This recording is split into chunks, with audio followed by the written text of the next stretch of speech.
Howdy Neighbors, David here.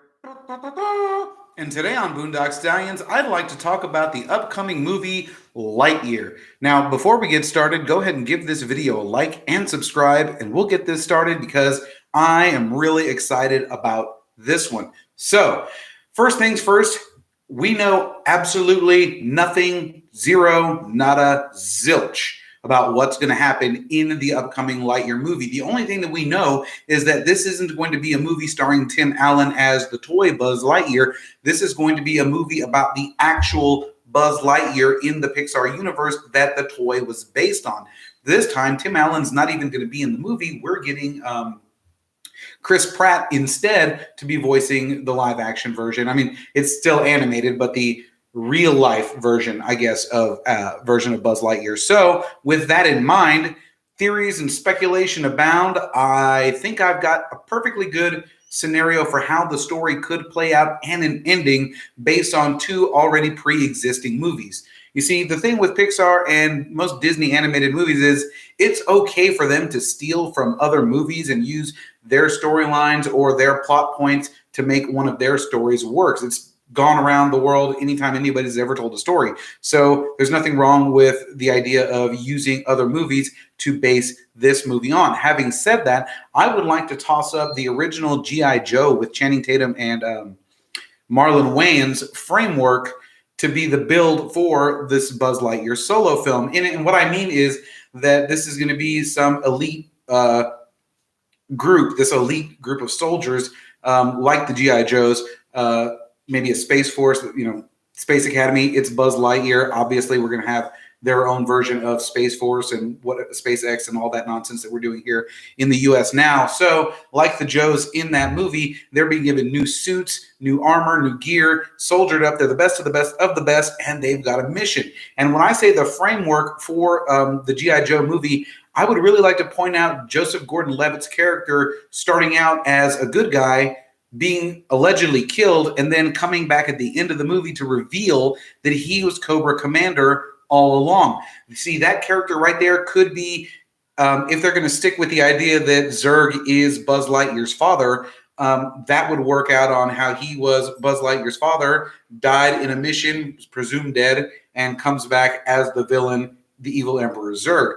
So then you get to the climax of the movie, and this is why I think that Buzz Lightyear is going to die, because it's going to play out beat for beat like a good action movie. And since it's Chris Evans, not Chris Pratt, I almost said Chris Pratt, but since it's Chris Evans voicing him, I was thinking that they might even use a Captain America style send-off. At the end of Captain America, he's on the comms with Peggy Carter. He's flying the ship with the Tesseract out into the middle of nowhere. He's not coming back. He knows it's a suicide mission. And since Zurg would be in outer space with Buzz Lightyear, if Zurg has some similar ship with a bomb headed towards the planet Earth, then our new Chris Evans Buzz Lightyear would do the heroic thing. Might not be able to stop the ship from blowing up, but he might be able to divert the ship from hitting the planet. And like in the Captain America movie, I was thinking that he might in fact be on the comms with, ground control or maybe a love interest that's there. And, they say, what are you going to do? You're in outer space. Where are you going to go? And Buzz Lightyear's final words into the microphone are, to infinity and beyond. I got chills. I don't know if you got chills, but I got chills. It's epic. And then the comms go dead. Disney makes $1 billion. Everybody in the theaters crying their eyes out because we just lost a hero. And then he's immortalized as an action figure in the Toy Story movies. And that's exactly how that plays out for the rest of the film. Because I don't see this being a movie that's going to get sequels. It looks like just a one-off to pay honor to the character of Buzz Lightyear. Because, we've had a few misadventures with Buzz Lightyear, not in the movies, but he had his own Buzz Lightyear of Space Command animated movie that we know that was the in-universe movie that Andy and his friends would have watched. So maybe this movie will fit into the greater Pixar theory somehow, which I'm not very familiar with. If you're not familiar with the Pixar theory, go to the Super Carlin Brothers, check out their channel. They've got 1 million videos on it. It's awesome. And what it basically is a theory that all the Pixar movies take place on the same Earth, just at different points in time. It starts with the good dinosaur giving us where the alternate Earth timeline starts when the comet misses the planet and doesn't kill the dinosaurs, and they get a few extra million years of evolution before nature takes them out anyways. And it ends with Monsters, Inc. in the far, far future, where the monsters are the evolution of humans, and they are time traveling back into our present day to harness energy for the future. It's a big theory. It's a long one, and I'm not even going to try to explain it all in this live stream. But let me know what you think about whether or not Buzz Lightyear could die at the end of the movie. Like I said, my theory is just me sitting around having nothing to do and speculating about how the film might go. And I know that a lot of people really didn't like the G.I. Joe movie with Channing Tatum and Marlon Wayans back in the early 2000s, but it wasn't a bad movie. It was a terrible G.I. Joe movie.